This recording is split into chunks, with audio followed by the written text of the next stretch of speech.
Hello and greetings, fellow StarCrafters, and welcome back to a 1 versus 1 between the Red Terran OoFooFighter and the Blue Protoss player LiquidHuk. This is PGL Milncraft here from ProGamingLeagues.com. Now, this map is going to be on Shakuras Plateau, very old map. It's one of the earliest, I would say, like large macro-oriented maps with a very easy-to-defend expansion right here. This is the adapted version that does not have a backdoor expansion, which players like to, especially Terrans, like to do to bulldoze through the middle of that with just like a siege tank line. So now that they move the rocks to the outside entrance. We'll talk about LiquidHuk first of all. He's a member of Team Liquid, hence the name LiquidHuk. He's Canadian. He's one of the better foreigners, I would say. I did actually, I have witnessed OGS, which OGS has an affiliation with Team Liquid, so they can use him in GSTL matches, or GOM-TV Team League is what GSTL stands for, matches. And they did use Huk as their anchor, and he's done very well in those matches and done a very good job. He's a very good player. He's won a lot of important tournaments and is very active. And I believe right now he is still, yes, he's actually in the round of 16 right now on code S. So he's doing quite well for himself. And showing that foreigners can indeed compete and do very well in the foreign league. Meanwhile, we also have OoFooFighter, and I did look up his stats. He's ranked 151, in the EU server. He's in the Grandmaster League, and so he's ranked 151 in that league. Theoretically, that's his rank, throughout the entirety of the EU league. His rating is,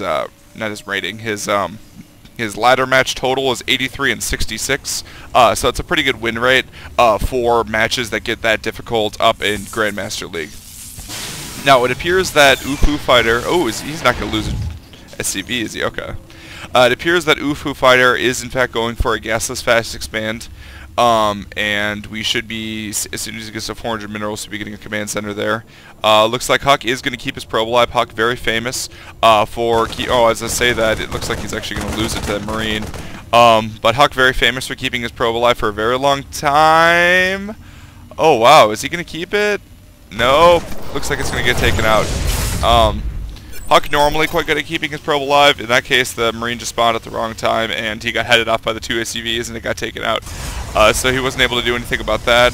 Meanwhile, Huk will not be going for a one gateway fast expansion. The reason you can tell that he's not doing that is he got the second assimilator. It means he could be going for something as simple as like a 3-gate pressure build with a bunch of sentries to deal with any sorts of bunkers that OoFooFighter decides to put up, or anything like that. It is kind of interesting. He's most likely going to be putting a fairly heavy amount of pressure. He is putting a pylon over there, which says he might be trying to hide tech. So it's possible we could be seeing, some sort of Twilight Council or something similar to that going up as well. I was going to go ahead and switch to busy. Not sure quite yet. He would have already placed the Twilight Council. So it looks like he is just going pressure. He's going to send a stalker forward, make sure that there's a bunker placed, and that bunker should be finished by about time. Although he is a little light on Marines, so if he didn't have that bunker there, he could have taken some damage, but the bunker is going to finish, so Huk's going to have to run that stalker away. And it actually is getting the one gateway fast expansion. Oh, that's interesting. Very rarely will you see a player get 2 gas off of a 1 gateway fast expand. It means that he will have extra gas stockpiled just for building, or possibly even... He has actually full chrono boost as well. I'm not quite sure what Huk is doing.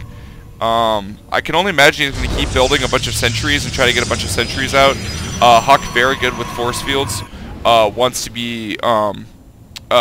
have a lot of gas, to build his force fields ready, and that SCV is facing the wrong way. Someone told him, excuse me, the bunker is on the other side. So I'm kind of curious exactly what Huk is doing. It does look like he's doing, it's like a 3 gateway expand, but the opposite of normal. Normally you'd get the gateways first, and then you would get the Nexus. But I would expect him to put a little bit of pressure on the Terran. As a result of having all that extra gas, he can build sentries, and he can build them fairly quickly as well, as a result of the new change, which made sentries take 5 seconds less to build inside of a gateway. Meanwhile, OoFooFighter has added a second bunker. He wants to be extra safe. He's also getting an engineering bay. I think that he isn't sure if Huk is going for Dark Templars or not. which that build can be fairly effective against a fast expansion if you go straight into Dark Templars. It means that the Terran player really can't move out against you for a long time, and especially if you don't get your tech for a long time, it makes it very difficult to move out because, OoFooFighter doesn't even have a factory up yet. He's just getting extra barracks. So in terms of being aggressive, he wouldn't be able to do that until he gets a Raven, or he has to scan for every Dark Templar, which can be very annoying and really just prevent you from moving out. Huk did add a robotics, so he is, look at all those sentries sliding around. Huk did get a robotics, and so he is getting an observer right now. Going to be able to check out what's doing. It looks like, I don't know if he was able to spot that Reaper, if he just had a sixth sense, but that was a great job. Able to recognize that the Reaper was on the way, and OoFooFighter was not able to get the Reaper out of there. Looks like the Reaper is going to try to move across, but it is going to get taken out. If he had jumped down, it's actually possible he could have gotten away. But sometimes when jumping down from cliffs, because of weird angles, like this little corner right here, they have to jump down on like flat sides, so he might have just angled wrong when he was telling him to get away. But either way, not the biggest deal in the world. You almost always lose that Reaper. He's adding 2 more gateways, 6 gateways. Okay. So, and a Twilight Council. Huh. I want to say that the and a Forge. Okay. I was wondering if he was going to go for some early kind of pressure, MC-style push, in which you get a really sentry-heavy army, get a bunch of zealots as well, and actually he's supply blocked. Oh wow, that was his, yeah, he's going to have to wait a full 25 seconds before he can build additional units. Possibly not the biggest deal in the world. It does appear he's content to tack up right now. I would say that he's going for charge lots, possibly blink stalkers, but I don't think we've seen any stalkers yet.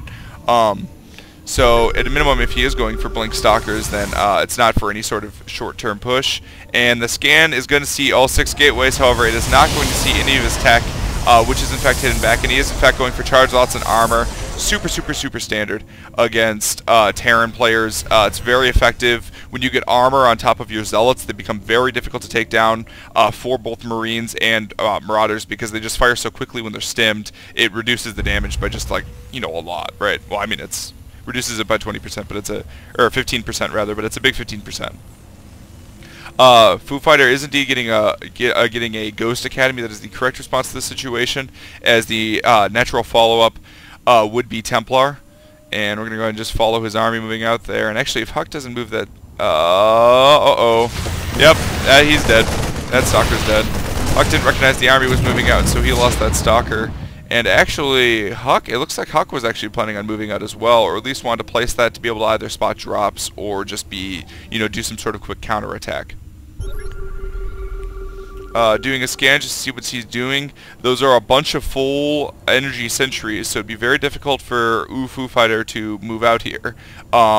Just because he could be in danger of having his armor cut in half and losing half of it. And he knows that Huk has 6 gateways, so that's up to 6 additional zealots that can be warped in, so that army can grow very rapidly. He is sending more forces out here. I'm not sure if he's just going to be moving in for the contain, or he isn't in fact going for a drop.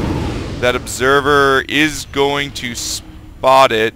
Observer should spot it if Huk is paying attention. It's not immediately apparent that those... oh, well, now this is definitely going to spot it, as it's going to fly right past that observer. And so Huk should be ready. Yep, Huk does have a bunch of stalkers ready, already well prepared, and OoFooFighter needs to be very careful. And he does see those stalkers and withdraws. That's a good job on his part. OoFooFighter is in fact getting his 3rd expansion as well. It looks like it's going to be going right here. Observer is going to spot that. Good observer placement from Huk. I really like this. He's got 3 observers. As a result of not going Colossus Tech, he was able to get additional observers, and he placed them in areas that allow him to indicate army movement, expansion timings, and all sorts of things like that. And it looks like these forces are going to rejoin with their friends. A little bit of... Actually, Huk's army is fairly small here. I feel like OoFooFighter could do a very good job actually engaging this and kill a lot of sentries. It's possible he doesn't know the entire size of Huk's army, though, or maybe he just wants to be extra careful. Huk, as we can see, is also getting a Templar Archives. It's already been preempted, though, as OoFooFighter does have his Ghost ready already. He did predict successfully as a result from, I guess, just guessing because he didn't see any Colossus, but the kind of tech path that Huk was going. Also, it seems like that's the tech path that Protoss players tend to be going more often, is actually just going for Templar and, you know, charge and armor instead of going for Colossus, and now he is in fact transitioning into Colossus, which I don't know if you saw those previous games with MC that I just casted, but those seem to be in similar situations. Nice feedbacks on the medevacs. However, the ghosts are still at full energy, so they still have their EMPs available. Nice EMP, taking the energy away from a number of the zealots, or the shields rather, and able to snipe a lot of sentries there. That's a lot of energy for Huck. Huck's going to be in a lot of trouble. He's going to be able to stop this for 15 seconds while these force fields sit around. That's going to be dead. But I don't know if he's going to be able to stop the main charge from the army once those force fields wear out. And in fact, looks like he's going to move in. Nice EMP, taking these shields off a lot of those, and dealing a lot of damage to Huck here. There's no way Huck's going to be able to recover from this. Huck is just being taken out, and good game from Huck. Well, it looks like he was just a little bit too aggressive with his army, and he ended up, his gateway army ended up being just way too small for the amount of bio that OoFooFighter had, and he just got caught in a bad position, and bio is completely unforgiving. If you, like, I mean, you know, like most armies, you can get away from, slide away from, you know, take some losses, but at least get away. But because of Marauder's slow, you have to be super careful when engaging a bio army. You know, like against a fellow Protoss army, Stalkers against Stalkers, you can reasonably get away with most of your forces. But against bio, they'll get trapped, they'll get slowed. Bio runs really quickly because of Stim 2, and as you saw there, he lost all his sentries, was able to force field here, but, you know, didn't have any force fields left after that, wasn't able to divide the army at all, and OoFooFighter was able to just run straight up the ramp and just blast away Huck's army before he was able to do anything. And so, you know, it shows you the power of EMPs and bio in particular.